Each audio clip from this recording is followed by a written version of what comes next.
Pois é, tsunami causado por terremoto no chamado Círculo de Fogo do Pacífico. Vamos entender mais sobre isso? Então, quem chega para explicar para a gente é o sismólogo do Centro de Sismologia da USP, o José Alexandre Nogueira. Boa tarde, seja muito bem-vindo.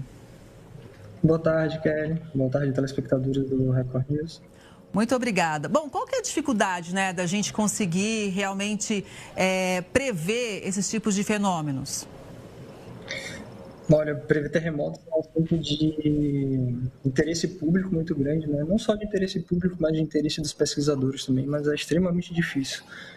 Para você ter noção, as escalas que a gente trabalha, as escalas de tempo que a gente trabalha na geologia, na geofísica, as ciências da Terra de maneira geral, elas são muito grandes.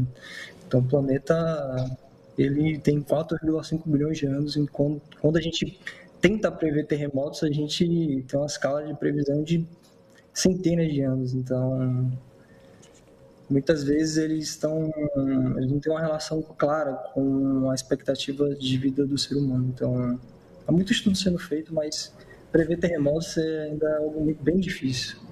Pois é, e algumas regiões do planeta, claro, são mais propícias a terem esse tipo de fenômeno, não é, José Alexandre?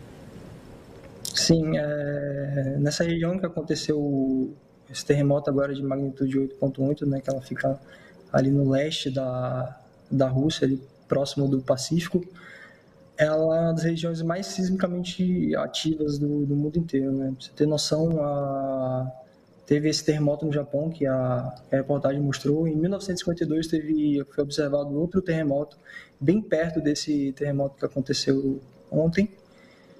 E você tem um encontro de duas placas, né?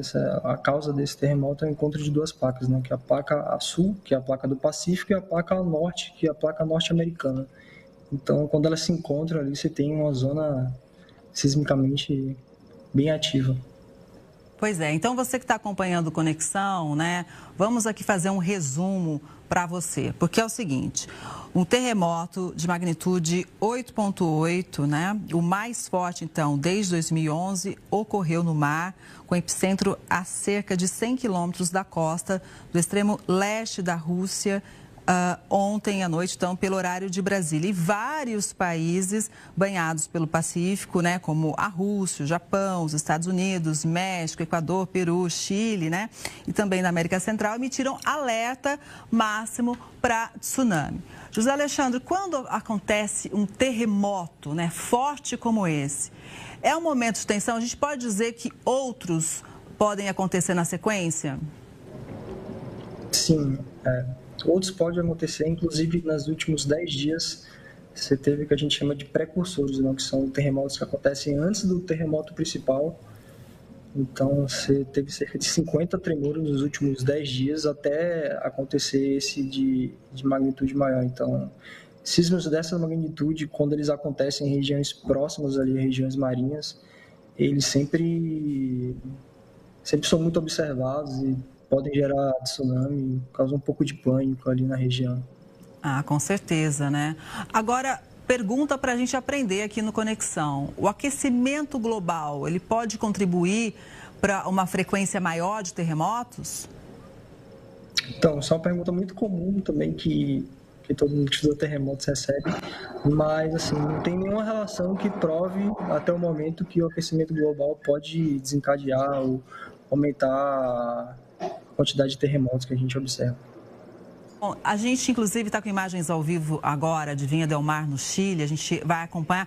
Tem alerta por lá também. José Alexandre, é uma cidade costeira, obviamente os moradores têm que se informar. Qual que é a importância das autoridades neste momento ir atualizando as informações e mais? Eu sei que é difícil prever, mas depois do terremoto, com que agilidade essas informações são divulgadas, hein? Bom, todo monitoramento nos centros de pesquisa, tanto aqui da USP quanto qualquer centro de pesquisa do mundo, ele é praticamente instantâneo. Então, a gente tem um monitor que a gente monitora isso 24 horas praticamente. Então, a informação ela chega muito rápido em vários locais do mundo, Por exemplo, até essas ondas chegarem no Chile demora bastante tempo. Então, cidades mais longínquas da onde aconteceu o epicentro, Elas têm bastante tempo para evacuação. Ali o Japão teve um pouco de tempo para evacuação, o Chile vai ter bastante, os Estados Unidos teve. A dificuldade maior ali é próximo à região do epicentro mesmo, que as ondas cheguem com mais rapidez. Eu acho que assim é fundamental os países, né, se prepararem, se adequarem para esse tipo de fenômeno, né? Porque como não tem como prever, a alternativa é se preparar para enfrentar, não é? Sim, claro. Tem países que têm um sistema de alerta mais rápido, mais dinâmico, são países como o Chile, o Japão, é muito conhecido por ter um sistema bem dinâmico de evacuação, rotas de evacuação, sistema de transmissão de informação e locais para a população se abrigar. Então, é muito importante esse tipo de informação circular bem rápido e você ter acesso para evacuar.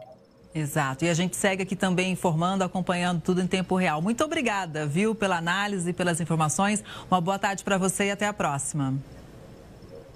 Obrigada. Boa tarde, Kelly. Boa tarde.